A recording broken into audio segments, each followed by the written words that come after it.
Hi, kumusta po kayo? And welcome to another edition of Paul de Guzman Presents Art.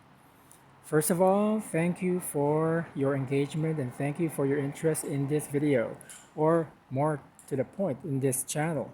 What I'm trying to do is I'm trying to cultivate a conversation and an engagement between art and pretty much the general public.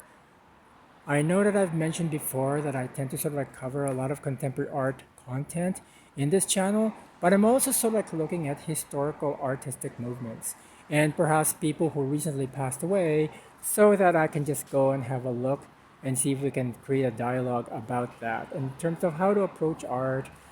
Because everybody tends to approach art in a very different way. It all depends on your background, your history, and so all of that is very relevant.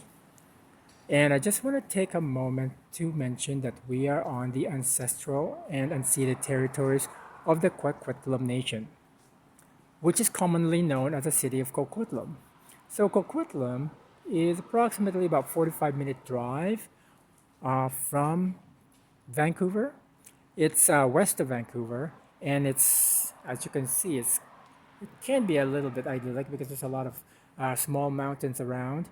And we're gonna go inside what is called the Evergreen Cultural Center. So you can see up there, it says Art Gallery, and it's open. So I'm gonna have the information about the gallery when it's open, the press release for this show, and we're just gonna go over here and have a look and see what's showing inside the gallery. And it is the work of Rebecca Bair, titled Where the Light Meets My Shoulder.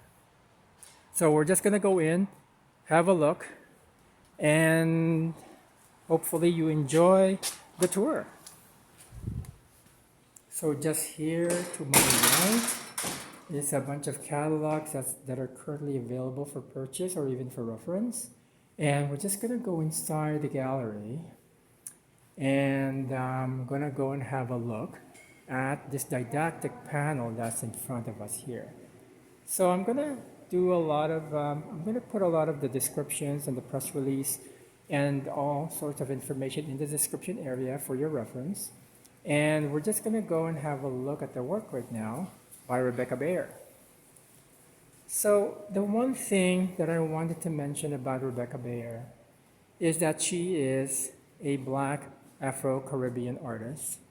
She was born in Ottawa and currently lives in Vancouver right now. So the title of the show tends to sort of like look at, first and foremost, the entire sort of essence of hair in its significance in the Black Afro Caribbean population.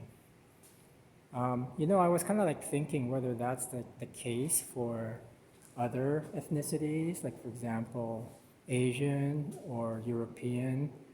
But the thing about it is that with Afro Caribbean sort of like identity, hair has been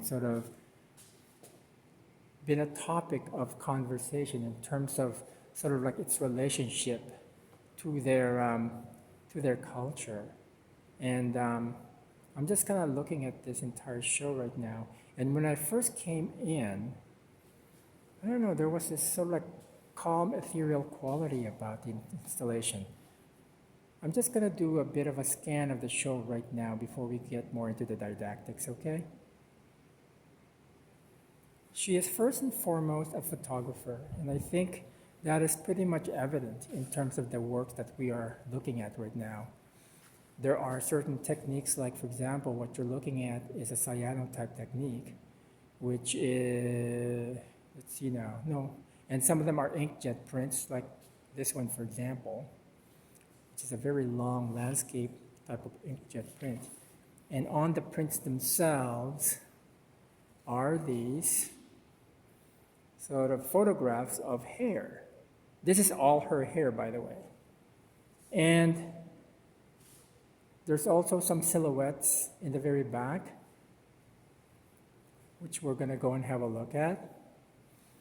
This particular piece, though, tends to sort of like remind me a bit about the work of Kara Walker in terms of the silhouettes, but it's kind of generated a little bit more of a, of I don't know, a different reading because of the iridescence behind the silhouette.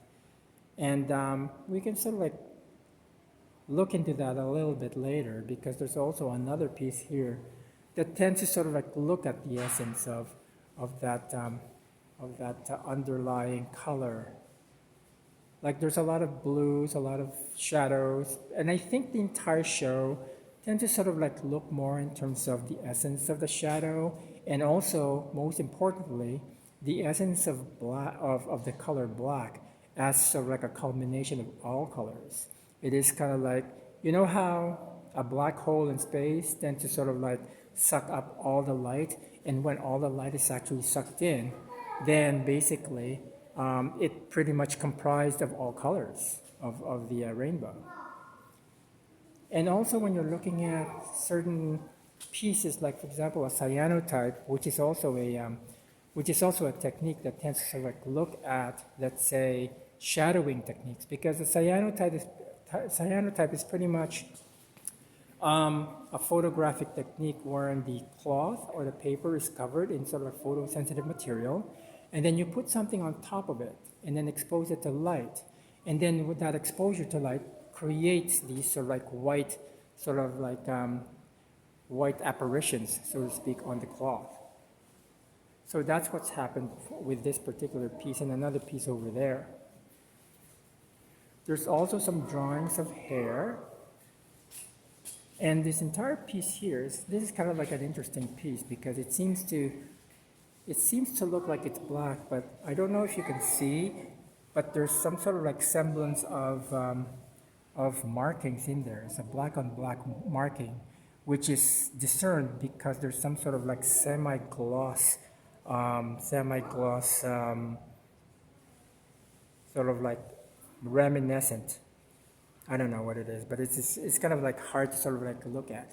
But there's a certain eerie glow about it. You're also kind of like looking at a lot of the works that tend to sort of like deal with her silhouette.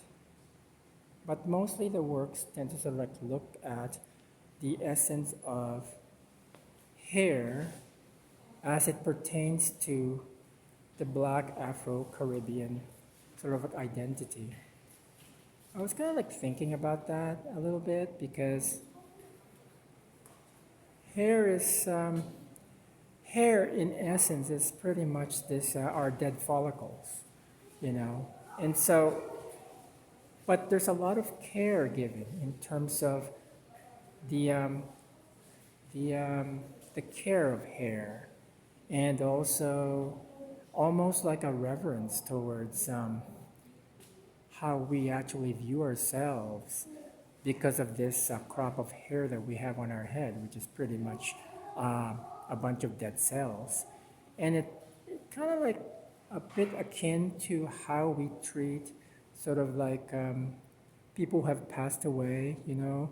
It's almost like a ritual to sort of like care for them in the afterlife. So perhaps there's this sense of a care for these bunches of dead follicles, which is called hair, that we kind of like revere and we just want to care for them. And you know, I mean, in the entire history of, um,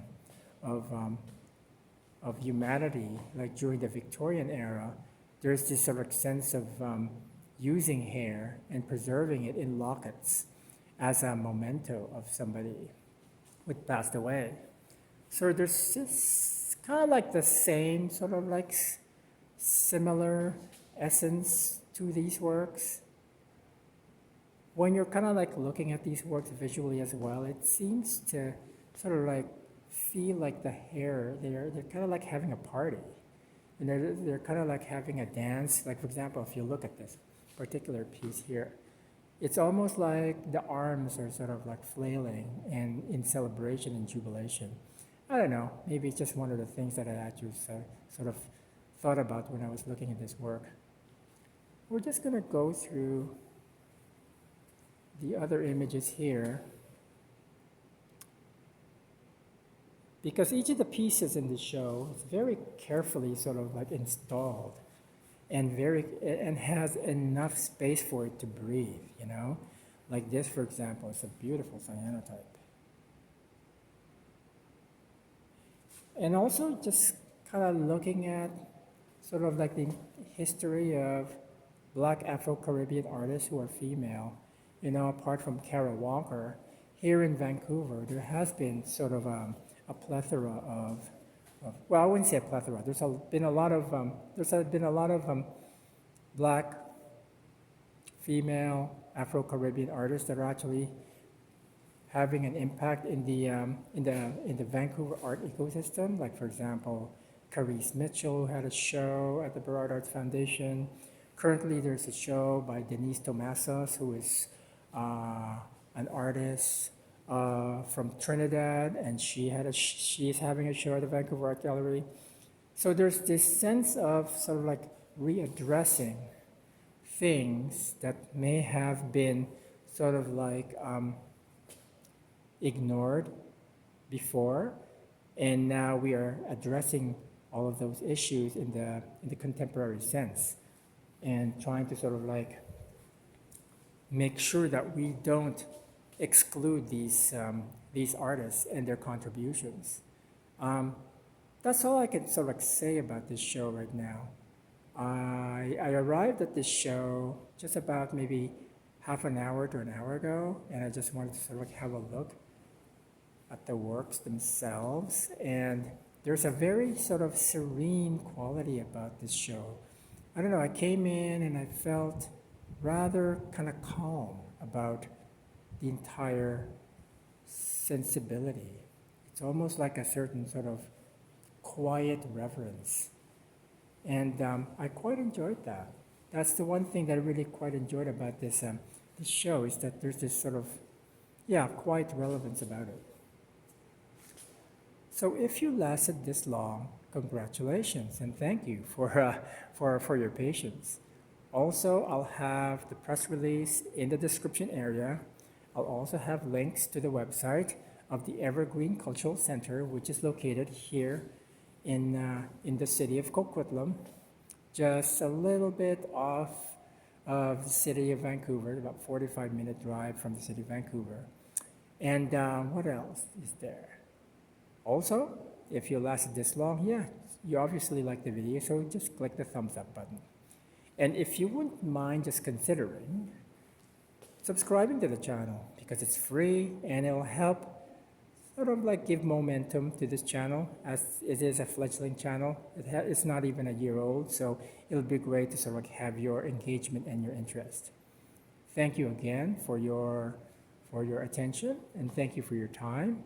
It's going to be Christmas soon, so I'm not sure if I'm going to have another video for you next week, but if I don't, you just have a Merry Christmas, Happy Holidays, Happy Hanukkah, whatever you celebrate. And maraming salamat po sa inyong lahat. Thank you very much. I am out of here. Goodbye.